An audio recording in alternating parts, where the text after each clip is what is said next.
Então, isso é o que eu tinha preparado para falar para vocês, e agora fico à disposição para responder todas as questões que vierem. E aí, Helena, durante a sua fala, a Júlia Castelli disse o seguinte: os queijos podem ser oferecidos, achei que era um alimento muito processado também, que legal. Então, se você quiser comentar alguma coisa, Helena, sobre isso. Os queijos, por eles terem alguns aditivos, eles entram na lista do pode ser oferecido, mas já com algum cuidado, né? Então, porque ele tem os ingredientes alimentícios, ele tem sal e às vezes tem outros aditivos alimentares. Então, eu até já conversei com a Júlia, inclusive, sobre isso, de que eu sempre fico com bastante medo quando alguém fala assim, mas então pode. Meu Deus, já vem com esse pode, vai comer quanto desse negócio? O equilíbrio é sempre saber que tudo pode, no momento certo, na quantidade que for coerente, né? Então, pode. Helena, outra pessoa aqui participante, a Natália Pereira Silva, diz assim, uma dúvida recorrente é se o leite materno também compete com nutrientes, como o ferro das refeições. Comenta, por favor. Teve até uma pessoa aqui que fez uma pergunta no sentido dela também, sabe? Se quando a criança come em seguida, se ela pode amamentar. Eu suponho que uma criança que ainda está amamentando, né? Que está fazendo a introdução alimentar. Ela pode amamentar, sim. O leite materno vai ter uma interferência menor do que o outro, mesmo porque a biodisponibilidade do ferro no leite materno é muito maior. Então, a gente sabe, sim, que o leite, né, atrapalha a absorção de alguns minerais, como o ferro. Mas, no caso do aleitamento, depois que a criança fez a refeição, se ela quisesse passar para a amamentação em seguida, não há problema, mesmo porque a gente tem que considerar aquilo como um todo, né? Então, nessa introdução toda, é uma transição em que a criança está saindo de uma coisa e entrando para outra, então não precisa ser de uma forma drástica, né? Como que a gente vai poder dizer que o alimento, o leite materno, era ideal até 6 meses e depois ele passa a ser nocivo, né? Eles têm que coexistir por um tempo para que essa criança possa se adaptar a essa transição. Oi, Helena, eu queria te dizer que a gente teve aí, acho que um pico de 95 participantes, mas na verdade a gente tem um monte de participante especial, gente. Eu tô vendo aqui na tela, tinha bebê, tem criança aqui, então a gente tem bem mais que 90, viu? Cada uma câmera, mais várias pessoas, né? Isso, eles estão parabenizando você, a Daniela está dizendo, gostaria de parabenizar pela excelente aula, a Laura está agradecendo, a Júlia também está dizendo parabéns pela palestra, excelente, a Ângela, parabéns, Helena. Então agora, pessoal, o que nós vamos fazer? Deixa eu ver se tem mais... Tô vendo agora que a câmera está aberta aqui, né, que eu tô vendo todo mundo mesmo, tô vendo que meu pai tá ali com as minhas filhas. Eu não acredito, é verdade, gente, que graça. Oi, Helena, a Aline Akitanikawa está perguntando para você o que você acha da presença de adoçante nos medicamentos infantis. Aí eu só quero complementar, Helena, não sei, né, porque talvez ajude você a responder esse questionamento. Por favor. Talvez é uma coisa assim, né, a criança teve uma alergia, tomou um Allegra durante 3 dias, né, agora não sei se a criança, por exemplo, faz uso de medicamento de maneira contínua, né, que tem isso, acho que deve ser outro departamento, né.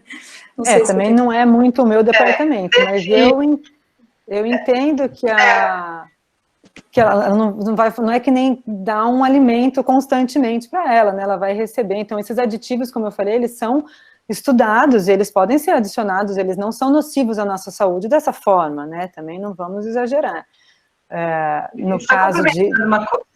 Desculpa, Helena, só complementando, tem pediatra que manda manipular o ferro, por exemplo. Justamente para não ter ferro que é mais... essas vitaminas, suplementos que a criança tem que tomar, né, de forma recorrente, meses, ferro, né? B12. Até os 2 anos, né? Tem pediatra.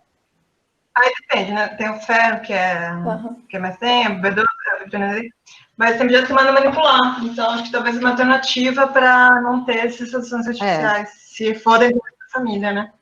Eu acho que o público exigindo mais, né, a indústria, tanto farmacêutica quanto de alimentos, vai perceber que não precisa ficar driblando essas coisas, né?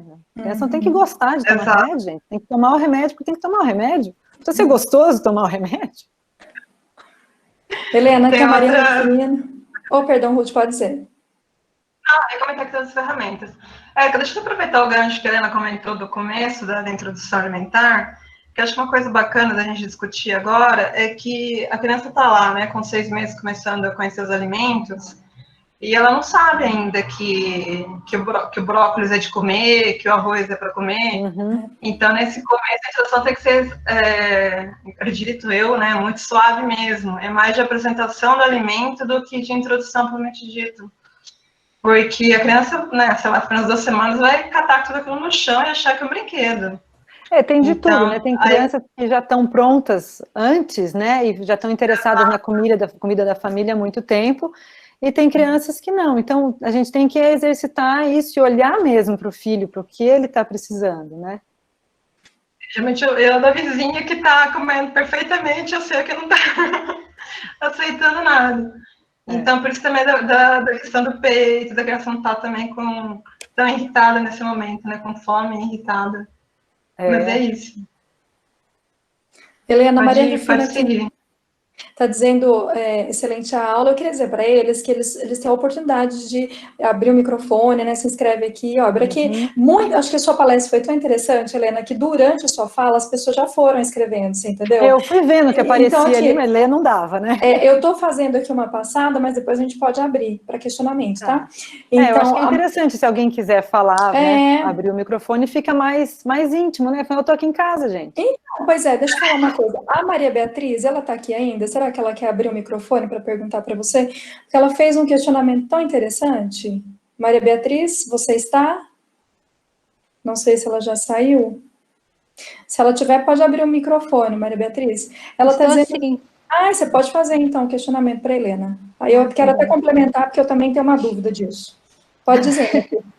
Boa tarde, muito obrigada pela palestra, considero que foi excelente, acho que todos deveriam assistir, né, porque essas práticas realmente vão contribuir efetivamente com a saúde futura da criança. O difícil são os pais, né, também adquirirem hábitos saudáveis de alimentação. Uhum. Mas a minha dúvida, professora, é em relação aos bebês que não são amamentados naturalmente, né, com fórmulas. Se nós devemos introduzir, muitos pediatras indicam, introduzir os alimentos aos 4 meses de idade. Ou devemos... O substituto do leite materno é a fórmula, né, que é o que a indústria alimentar conseguiu fazer de mais próximo, e ele deve ser usado até os 6 meses. Helena, eu posso complementar que talvez acho que vai te ajudar nesse aspecto? Acho que foi perfeito o que você falou, né? A fórmula não é idêntica ao leite materno, mas... Inclusive até os 6 meses, porque eles não muito... Voltei. Oi, Maria Beatriz. Oi, voltei, caiu minha conexão aqui. Sim. Então, Helena... E complementando o que você falou, Maria Beatriz, eu me recordo que quando a minha filha estava próxima dos 4 meses, porque ela amamentava no peito, mas ela fazia complemento. Daí a pediatra dela perguntou assim, você vai voltar ao trabalho? Porque tem muita escola que não tem estrutura para receber o leite materno e tudo mais, sabe? Então, a preocupação é que eu ia voltar ao trabalho e que minha filha ia ficar na escola. E aí ela queria introduzir alimentação, frutinha e você entendeu?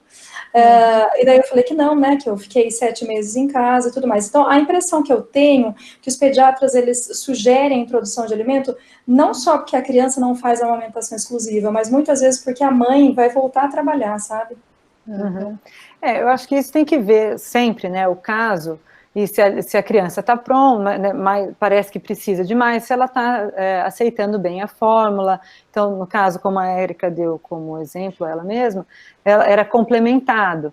Então, se por acaso a Isabela não quisesse, não aceitasse muito bem a fórmula, e você fosse ter que se ausentar, talvez, né, tivesse que antecipar um pouco essa alimentação. Então, no caso a caso, o profissional de saúde tem recursos para driblar isso, mas a recomendação é que se comece ao 6º mês, assim, via de regra, né?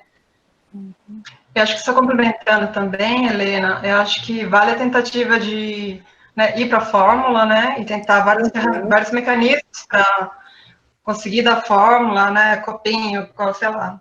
E também tem uma questão que eu acho que, assim, o pediatra talvez indique a alimentação, porque talvez aquela, não sei se é o caso do que a Maria Beatriz levantou, mas que a família não tenha condições de comprar a fórmula. Então, e ela vá para o leite de vaca, por exemplo. Então, aí talvez, em vez do leite de vaca, seja bacana começar a introduzir o alimento. Mas se tem condições de comprar a fórmula, acho que seria mais indicado. E tentar, né? Tem que avaliar a família, né? Porque também, se tem dinheiro para comprar pouca fórmula e vai diluir para caramba, essa fórmula não é uma exato. E acho que só é uma realidade, né? Desculpa, encheu de falar que as pessoas não têm dinheiro para comprar, né? Até essa é a intenção do nosso trabalho, né? Fazer com que as coisas sejam acessíveis para todos, né, Ruth? E até lembrando um pouquinho da questão da amamentação, né? É muito importante lembrar, gente, aqui do banco de leite da maternidade, se a pessoa tem dificuldade de amamentação, não tem condições de pagar uma profissional que dê consultoria, por favor, sabe? Vão vocês, indiquem para amigos, para gestantes, que tem esse recurso aqui em Campinas, quem é daqui, né? Eu acho que em outras cidades devem ter também, para a pessoa não sofrer sozinha na amamentação, ir atrás das maternidades, para que tenha um suporte nesse sentido e estenda a amamentação o máximo possível, né, Helena? Sem dúvida, a amamentação contribui demais e isso por si só é motivo para que todos busquem todos os recursos possíveis para conseguir fazer isso, né? Embora não seja fácil, vamos falar aqui, não é fácil nem quando dá tudo certo, né? Eu posso dizer que eu tive uma experiência muito tranquila na amamentação, foi muito fácil, eu pari as meninas e em seguida elas pegaram no meu peito e saíram mamando. Mesmo, eu nunca tive mastite, nunca tive dificuldade dessas reais, né, nenhuma. Mas mesmo assim eu tenho como depoimento que não é uma coisa fácil, a insegurança acontece o tempo todo, então você não sabe quanto a criança mamou, fica desesperado, chora porque a criança deve estar passando fome, porque se ela está chorando, ela deve estar com fome, né? Sei que não alimentou ela direito. Então, mesmo quando é fácil, não é fácil, é difícil. A Luciana Costa tá aí? A Luciana Costa colocou aqui que ela é odontopediatra do SUS, ela fez um comentário. Você tá aí, Luciana? Não sei se ela está, Helena. Ela disse o seguinte, se ela tiver, pode abrir o microfone. Ela está dizendo que ela vê muitas creches do município que oferecem lanche, como bolachas e rosquinhas de coco, né? Então, até o sentido da gente fazer esse evento, primeiro a gente está atendendo cuidadores familiares, mas nós vamos estender, e a gente tem prazer de receber os profissionais que trabalham com educação também, né? Para levar informação, conhecimento sobre alimentação saudável e adequada para as diversas idades, principalmente dentro dessa primeira infância, né? Então, a gente pretende suprir essa demanda, viu, Luciana? A Sheila está dando parabéns. A Thaís está perguntando aqui sobre a saciedade. Não tem risco de a criança passar a comer menos porque sabe que vai ter o peito depois? Eu acho que essa resposta, né, é difícil, mas eu acho que a gente tem que observar a criança e lidar com ela. Se você está achando que isso vai estar acontecendo no seu caso, né, eu acho que bastante pediatra tem esse medo, então existe essa regra, né, essa sugestão de que você não deve alimentar o seu filho, não tem que ceder a dar o peito para ele, porque senão depois é só isso que ele vai querer, aquilo que está fácil. Mas isso eu acho que é a mãe ou o profissional junto que tem que ver se naquele caso isso está acontecendo ou se não, né? Não precisa ter essa regra, a gente pode olhar para aquela criança e ver se é isso que está acontecendo. Se for, tem que tomar alguns cuidados. Realmente, a partir como a gente falou, né, a partir do 8º, 9º mês, isso já a criança tem que ir se interessando mais pela comida e menos pelo peito da mãe, né? Aos poucos ela vai devolvendo o peito para a mãe, e a mãe vai pegando de volta e dando comida. Mas tem que ser um processo tranquilo, tanto para a mãe quanto para os filhos, né? Não pode ser traumático, né, Helena? Se você não comer, eu não vou te dar peito, imagina. Imagina. Né? Oi, Helena, a Isabela aqui de Carvalho está dizendo assim, ó, Isabela, que nome lindo, Isabela, muito bom gosto da sua mãe, viu? Está dizendo que a filha dela gosta de comer, que prova de tudo, mastiga, ela não falou a idade, mas sempre joga comida mastigada no chão. O que deve fazer, Helena? O que você acha, você com sua experiência de 6 anos, mãe de 2, Helena? Eu acho que tem que ter muita paciência, né? Paciência é a palavra, né, Helena? Paciência é a palavra, porque você vai ter que ensinar essa criança que isso não se faz. É isso que a gente fala de ser firme, né? Porque isso não se faz, não é uma questão nutricional, certo? A criança está cuspindo por outro motivo. Então, ela tem que aprender que ela não vai poder cuspir no chão, mas isso tem que ser feito, não precisa ser gritando com ela, e não precisa, e não é, eu acho que o que a gente fica frustrado quando é mãe, é que você acha, alguém fala para você como é que você tem que agir, você vai lá, age daquele jeito e fala, eu hoje consegui. E aí no dia seguinte acontece igual, do mesmo jeito, você fala, mas eu não tinha conseguido fazer certinho? Então, mas é assim, né, você faz um dia, e faz outro dia, e outro dia, e algumas coisas se resolvem, outras ficam por mais tempo, mas é assim que funciona mesmo. Angélica, você está aí? Angélica dos Santos Araújo, Angélica Marusco. Angélica, se tiver, pode abrir o microfone e perguntar. Ela quer saber, Helena? Angélica? Fazemos o seguinte, ó, se a criança não come de forma alguma o alimento, pode ser escondido em outro mais saboroso, como feijão, ou colocar outro mais colorido junto, como a cenoura? O que você acha, Helena? Falar assim, escondido, eu não gosto, né? A gente pode usar um eufemismo para isso e dizer que a gente pode fazer outras formas de apresentação, outras formas de preparo, né? Então, eu uso muito aqui em casa a abobrinha ralada, e aí vai no omelete, vai... Não é que elas não veem que está ali, é uma forma que elas aceitam bem, né? Aquele alimento. Realmente, dependendo de como o alimento é apresentado, todos nós temos um paladar mais para um ou para outro, né? Então, a abobrinha é um que é bastante sensível a isso. Tem pessoas que não gostam de abobrinha de várias formas, mas gostam de uma ou outra, né? Então, as crianças, na verdade, não são tão diferentes de nós. A gente só precisa aprender a enxergar isso na gente também e respeitar essas coisas nelas. Então, eu não diria esconder, mas assim, colocar ali, mostrar que aquilo... Né, você não vai mentir que não está ali, né? Aqui a Roberta Tavares está perguntando para você, Helena, qual a melhor forma que você acha de preparar os alimentos para não perder os nutrientes? Não sei se você quer comentar sobre isso. Existem algumas formas, assim, né? Bom, a fritura a gente sabe que vai absorver bastante gordura, então não é o ideal, porque a gente vai dar uma quantidade de gordura excessiva, né? Tanto na alimentação da criança quanto da família.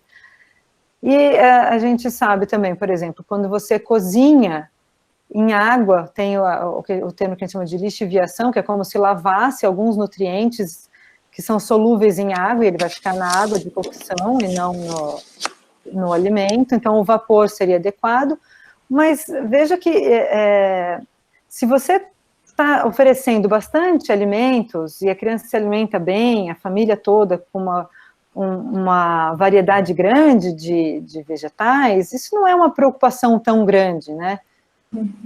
Sobre a forma de preparo também a gente sabe que quando a gente assa, forma alguns compostos mais tóxicos, né, que é aquela casquinha torradinha que a gente acha gostoso, ela tem alguns compostos que são tóxicos para o nosso organismo. Mas ela, por outro lado, dá sabor aos alimentos. Então, não vamos tostar tudo, mas também não precisa deixar tudo insosso, pouco interessante, né? Dá para ir remanejando aí. Aline Ângelo, você está? Aline Ângelo, quer perguntar? Então, a minha dúvida é com relação à rejeição da criança ao alimento. Se ela tem aquela opção, por exemplo, no almoço, e ela rejeitou aqueles alimentos ali, eu posso entender que talvez ela não esteja com fome naquele momento e esperar e oferecer o mesmo mais tarde, ou o que eu devo oferecer vários? E se não tiver a opção, o que eu faço? Eu acho que isso é o que a gente fala a dinâmica do dia a dia, né? Então, a teoria é sempre muito simples, falar aqui é muito fácil, mas se você vier ver o meu dia a dia, não é tão fácil assim mesmo, nem o meu.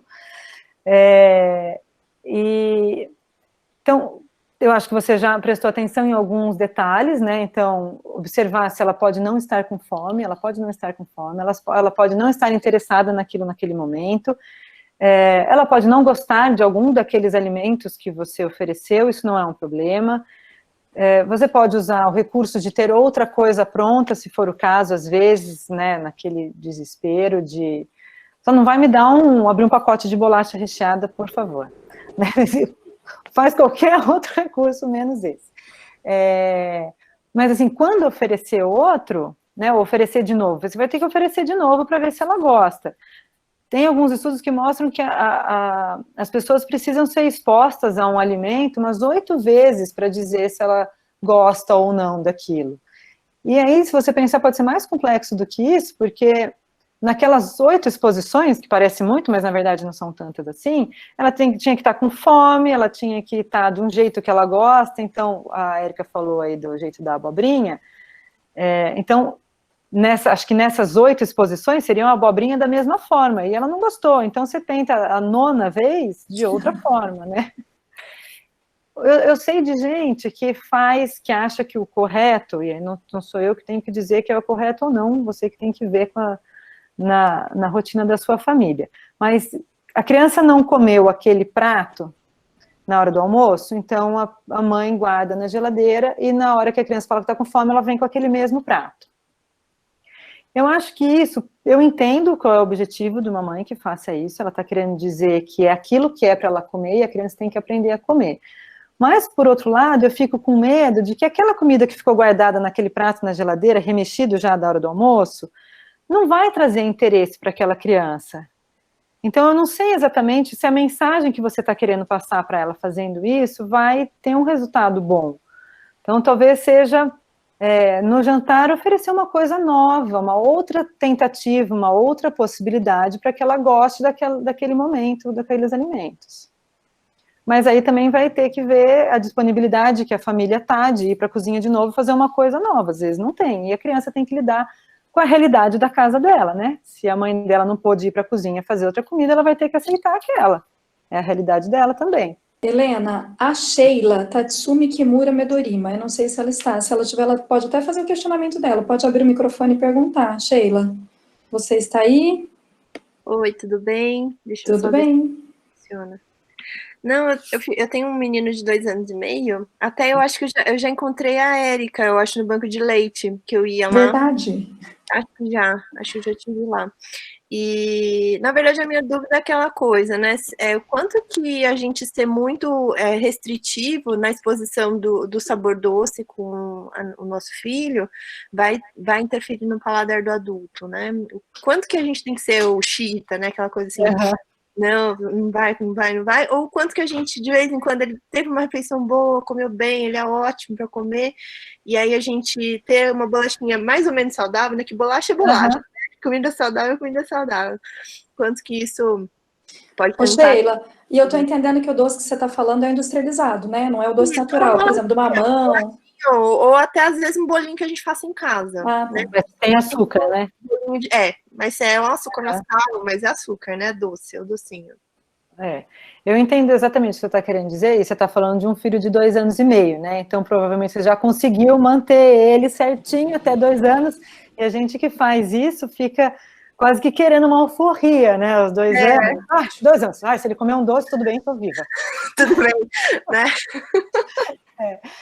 E assim, eu tenho uma postura bem, é isso que eu falei, eu acho que é o equilíbrio e tem que ser tranquilo, né? Até achei muito interessante no nosso encontro, quando a Bruna veio falar, que ela não é nem nutricionista, não é bióloga, ela é bióloga, né? Mas eu acho que ela deu um show na apresentação dela e abordou de uma forma que eu gosto mais do que até muitas nutricionistas fazem, né? E ela até apontou estudos que mostram isso, de que quando os pais são muito restritivos, aquilo causa um efeito colateral na criança, né? Então, o seu filho até os 2 anos, a gente até que consegue controlar bem e deixar só no que a gente mostra que existe.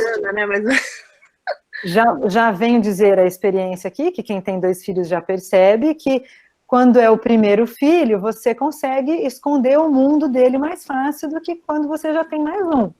Então, aqui em casa, eu já, né, quando veio a Ana, eu já tinha a Laura, e a Laura eu já tinha soltado um pouco, para ver o que ela ia gostar de comer nessa vida, e como que nós vamos lidar com isso, né? Ô, Helena, principalmente com uma diferença de 3 anos que tem a Laura da Ana, né, Helena? Porque com 3 anos a criança já não tem mais um cardápio tão restritivo, né? E a Laura já ia para a escola, né? Então, ela já A Laura tinha 3 anos e meio quando a Ana nasceu, né? Então, ela já conhecia os alimentos que os amiguinhos comeram, né? Até para mim foi um choque, assim, quando ela começou a fazer o lanchinho, que eu via que as crianças levavam de lanche, eu falava, meu Deus, ela vai conhecer cada coisa. Sozinha aprendeu a gostar de bolachinha. Então, o que você faz, né? Então eu acho que é a oportunidade que os pais têm de interagir neste mundo externo, né? Então esse doce vai chegar para ele e é aí que você vai poder dizer para ele como que ele vai lidar com isso na vida. Porque as coisas vão aparecer, né? E como é que ele vai falar? Ele vai falar, não, minha mãe não deixa, até quantos anos? Até os 15, né? Ele vai aprender que aquilo ele tem que comer um pouco. Então eu me lembro, agora eu tô falando isso, eu me lembrei de quando a Laura estava na escolinha, uma professora ofereceu, acho que de outra criança, assim, não lembro, não sei exatamente qual era o contexto, a professora só veio me contar depois. Ela estava no maternal, né, ela tinha 3 anos, e alguém ofereceu para ela M&M, e ela sempre gostou de M&M, e eu costumava pôr aqui em casa, tipo, 5 M&Ms e falava, toma, tem um monte. Ótimo! Então, eu lembro que a professora veio falar que ela aceitou o M&M, acho que a professora tinha ganhado e dividiu com eles, né? Ela aceitou e falou para a professora, mas não pode comer muito. É ótimo, M&M's é ótimo, rende muito, né? Dá 3. Eu não sei ainda se a Sheila quer terminar. Quer concluir, Sheila? Não, obrigada. Só agradecer aí, compartilhar as experiências. Obrigada a você, minha querida, pela participação. A gente conta com a sua participação, viu? Helena de hoje está dizendo parabéns, Helena e toda a equipe, grande abraço. A Beatriz Silva, não sei se a Beatriz Silva está. Se tiver, Beatriz, pode abrir o microfone. Oi, boa Acho que depois tarde. também, acho que a Miriam que perguntar. Pode Tá falar, Beatriz. Eu queria saber com relação à oferta do grupo dos leites, porque a gente tem no mercado muita coisa, né? Então, o que oferecer? Seria composto lácteo, fórmula ou leite de vaca? Na introdução alimentar, se diz, quando a criança já está Na introdução alimentar. Seria o leite mesmo, não precisa mais ser fórmula. Existe uma força da indústria, né, de que seja oferecido a fórmula até os 2 anos de idade.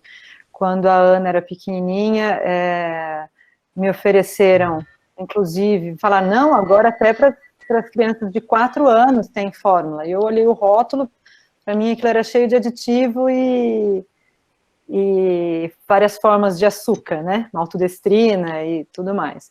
Então, eu sou da linha mais, nesse sentido, assim, eu quero o leite da vaca, que foi a vaca que fez, entendeu? Não a indústria. Então, eu acho que os pediatras são mais facilmente convencidos pela indústria, porque eles estão acostumados com remédio, e nutricionista não está acostumado com remédio, então eu não vou prescrever remédio, né, ou mesmo suplemento, existem muitas nutricionistas que usam bastante suplemento, e eu sou da linha que eu acho que a gente tem que se alimentar bem, e dificilmente a gente vai precisar de um suplemento. Então, nessa minha conduta, cabe mais o leite mesmo, integral, para a criança, de vaca, e não as fórmulas, né? Ruth, você falou que a Miriam quer participar, você só espera um minutinho, Miriam, eu estou seguindo a sequência aqui do chat, tem até um comentário da Cida Oliveira, que eu acho que não é nem um questionamento, assim, né, mas eu até vou responder, Helena, se você quiser complementar. Ela está dizendo o seguinte, que ela é professora de educação infantil, e já passou o dia todo com criança que aceitava apenas o leite no período da creche, que ele não queria se alimentar, né? E notei que acontecia por conta dos hábitos alimentares da família. Como proceder nesse caso?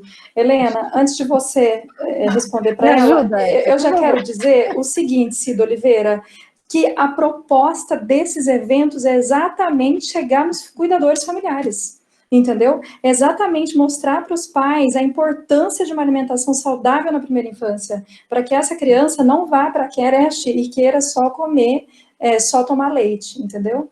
Então, assim, eu e a Ruth, né, Ruth, a Helena e o pessoal aqui do OCRC, a gente está tratando esse projeto com todo o carinho do mundo para alcançar as pessoas que lidam diretamente com as crianças, entendeu? Que são os pais e os cuidadores familiares, né, Helena?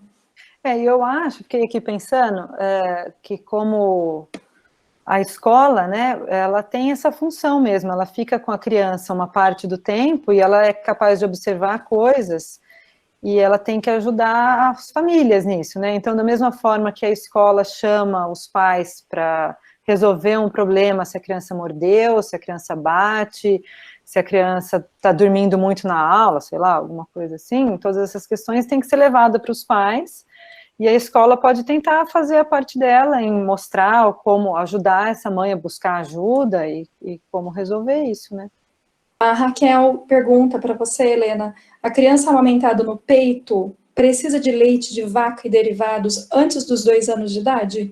Ela diz que ela tem medo porque ela tem uma criança, ou mais velho, que tem a PLV, e ela gostaria de apresentar o leite mais tarde para a próxima criança, né? Ela está perguntando para você se você acha que ela está certa. Eu acho que se ela está se amamentando no peito ainda, não precisa de mais causa. Isso vai depender da quantidade, né, do leite materno, mas o leite materno é o leite ideal, né? Não é de outra espécie, né? Esse é o leite ideal. É feito, inclusive, para É aquele serzinho dela, ali, né? Miriam? Mantém a ordem aí. Ô, Miriam, desculpa se eu te pulei, Miriam. Pode abrir seu microfone? Posso falar? Eu te pulei, minha querida? Você me perdoa? Não, mas não tem problema. Nossa, meu Deus do céu, você tinha que ter ficado brava comigo. Não, me perdoa. Eu tô ansiosa para perguntar. Pode perguntar então, Dani, você segura um pouco aí a sua, Dani. Dani. Meninas. Estão aí as meninas. Aqui.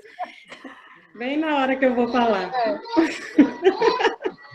Então, é o seguinte, é a Cecília de 5 anos e a Clarice de 2 anos e 5 meses. A Cecília, a gente teve mais facilidade na alimentação, como você mesmo deu o exemplo aí. Só que a Clarice, ela já iniciou a alimentação, foi amamentação exclusiva até os 6 meses, mas depois ela já sim. Pode ir. Tá vendo? Interferindo. Eu estava aguardando até agora elas resolveram falar. Não, participação especial, a minha gente preocupação é o seguinte, porque a Clarice, ela já não teve uma aceitação como a Cecília de alimentos sólidos, assim, quando iniciou, e depois, agora, atualmente, então, assim, a princípio ela comia os alimentos, por exemplo, eu sempre fiz o mesmo para nós, era para ela também, para Clarice. Só, assim, adaptado para ela, de forma que ela conseguisse mastigar e etc. Só que, com o passar do tempo, ela foi começando a rejeitar, principalmente arroz e feijão. E os legumes também. Então, às vezes, ela come o tomate, mas o tomate tem que ser dado inteiro, não pode ser dado picado no prato, ela não come. E os outros legumes também, ela recusa todos. Ela gosta da proteína. E aí, a proteína, seja carne cozida, desfiada, o ovo, isso ela come, na refeição principal. Ela come frutas e etc., mas a minha preocupação é essa limitação dela de comer arroz e feijão. Isso me preocupa, essa rejeição dela, ela não come de jeito nenhum, eu coloco todos os dias ela deixa, ela só come a proteína nas refeições principais, ou quando eu faço macarrão, sopa de macarrão, ela come o macarrão e a carne. O restante ela não Então, aceita. você está me falando que ou ela macarrão rejeita... com feijão, aí ela come, mas o feijão batido. Então, é dessa forma. Aí a minha preocupação ela pode ter essa restrição, o que eu devo fazer nessa substituição, e, por exemplo, se existe uma idade que a criança volte a comer, porque, por exemplo, a Cecília, ela comia, e agora ela só come tomate, e aceita o brócolis, mas os restantes dos legumes eu posso fazer do jeito que for, ela não aceita. Tem isso também. A gente lida com situações mesmo, assim, não sei certinho qual é a sequência que a gente tem, a Ruth talvez fale, mas a gente vai ter uma conversa aqui, um encontro sobre seletividade e como lidar, né, várias dicas para lidar com isso. Realmente isso acontece, às vezes a criança comia super bem e começa a rejeitar, né, vários alimentos, e aí a gente tem que prestar atenção, eu acho que em duas frentes, né, uma a gente tem que observar a parte nutricional, então quanto a isso eu posso te perguntar o que mais que ela come, para ver se é uma preocupação, se está faltando nutrientes, e a princípio pelo que você me falou, não, e a outra questão eu acho que é mais comportamental mesmo, tipo, por que que ela exige que o tomate seja inteiro? É uma questão comportamental da criança, né, em ter uma autoridade sobre os pais, por exemplo, né, então, são coisas que a gente tem que lidar na maternidade o tempo todo, então você vai escovar o dente da criança e ela não quer que você escove, ela quer ela escovar o dente, só que ela ainda não sabe escovar o dente, então é você que tem que escovar o dente dela, e como que você vai fazer isso, né, pegando a força? Pegar a força tende a não ser uma boa opção. Ô, Helena, será que talvez não seja até uma questão de idade, porque ela falou que a Clarice, né, tá com 2 anos e meio, até uma certa idade as crianças vão fazendo tudo mais ou menos que a mãe quer, depois ela se entende como ser humano, não é como você falou, e ela começa a apresentar autonomia, dizendo, olha, isso eu gosto, isso eu não gosto, e talvez, né, isso retorne, não sei se seja próprio da idade. Com os 2 anos a criança começa a ter mais autonomia mesmo, e ela usa muito a refeição para isso, né, a alimentação para isso, ela percebe que ali ela tem uma autonomia difícil de alguém passar a ter controle sobre isso, porque ela só engole o que ela quer, e ela vai exercitar isso, então para ela é bastante interessante essa dinâmica de descobrir o que ela pode fazer, e o que os pais dela vão fazer com isso que ela está fazendo, né, e é um exercício, às vezes muito difícil para nós, e como eu falei, não só na questão da alimentação, mas esse é um momento em que a criança percebe que ela tem um poder muito grande, porque ela percebe que os pais ficam realmente muito afetados com aquilo que ela faz, né, ela tem um controle muito grande sobre aquilo, e os pais respondem muito a esse tipo de atividade dela, então não é uma coisa fácil mesmo. Então tem essa parte comportamental que você vai precisar driblar e enxergar e conversar e interagir e ir tentando melhorar. Helena, um aspecto importante que eu acho que a Miriam falou é que ela sempre oferece, não é? Ela sempre coloca o arroz e feijão, mesmo que a Clarice, né, não queira naquele momento. É um misto de impor a realidade, de que quem sabe mais é você, e gentileza de aceitar que ela ainda não está pronta para comer aquilo, que ela ainda não tem interesse. E agora, mas eu acho que na parte da preocupação nutricional, eu acho que é mais fácil até de driblar essa parte nutricional. Então, você falou que ela não come arroz e feijão, né?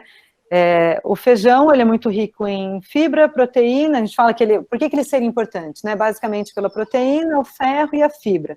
Se ela come carne, ela está tendo ferro, se ela come as frutas, ela tem a fibra e o ferro, e as proteínas estão ali na carne também. Então, a preocupação seria o carboidrato, mas carboidrato, ali no arroz, ela falou que ela come macarrão, ela come os tubérculos, as raízes, por exemplo. Então, não aceita no prato, não aceita de diversas formas, já cozinhei a vapor, ou amassada, não. O que ela gosta é a proteína. Ou as frutas, né, ao longo do dia, toma suco, e é essa a alimentação dela. Uma coisa que você falou da pipoca, que até eu ficava assim um pouco culpada, mas ela come a pipoca. E, assim, no início também, eu oferecia para ela pela manhã uma farofa de banana. Então, ela gosta de farofa, ela gosta de farinha.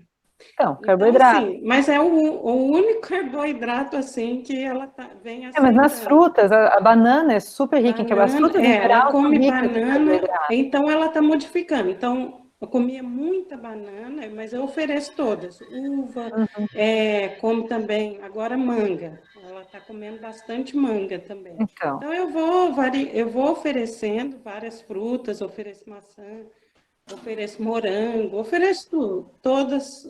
Mantenha-se assim, oferecendo, e a coisa vai melhorando. A minha preocupação, assim, é não comer o arroz e o feijão. Isso aí é que me deixava assim, será que um dia ela vai comer? Será que isso vai prejudicar ela?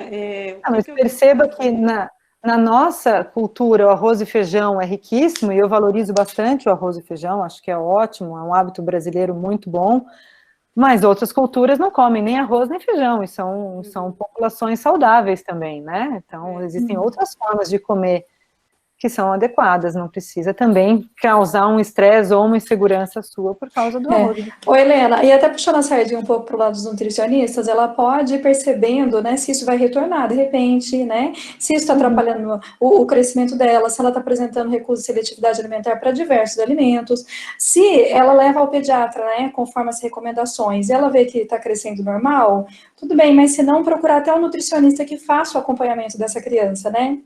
E te ajude numa conversa específica, hoje foi assim, e ontem foi assim, né? Porque aqui a gente consegue dar essas recomendações gerais, mas é no caso a caso, conversando sobre as dificuldades do dia a dia, que às vezes alguém tem um insight de, e se fizer assim? E lembrando que é na tentativa mesmo, né? Não é uma vez que, não é que você está fazendo errado, mesmo fazendo certo, né? A gente faz errado também, mas mesmo quando começa a fazer certo, tem um tempo até que a coisa vá caminhando, né? Helena, deixa eu dizer uma coisa para você e para a Miriam, gente, como a gente está caminhando para o final, a gente tem 6 minutos para finalizar, e esse assunto é o quê? Maravilhoso, a Helena apresentou muitíssimo bem, né, a gente tem uma série de questionamentos, eu vou abrir aqui para a Dani fazer o questionamento para você, agradeço a participação, viu, Miriam, e eu conto que você vai participar de todos os outros eventos. Desculpa ter ocupado. Imagina, não, e aí... Eu vou abrir para a Dani, eu vou dando uma olhada aqui no chat, eu vou dar uma sumarizada. Pode perguntar, Dani. Então, 7 meses, né, o Gabriel. E desde 6 meses comecei a introdução alimentar, ele mama por livre demanda, leite materno.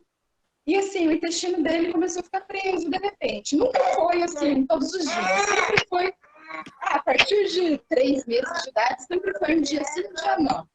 Só que agora ele demora 3 dias, às vezes até 4. E mesmo eu oferecendo mamão, laranja, eu não sei se pode todas, eu fico meio assim na dúvida.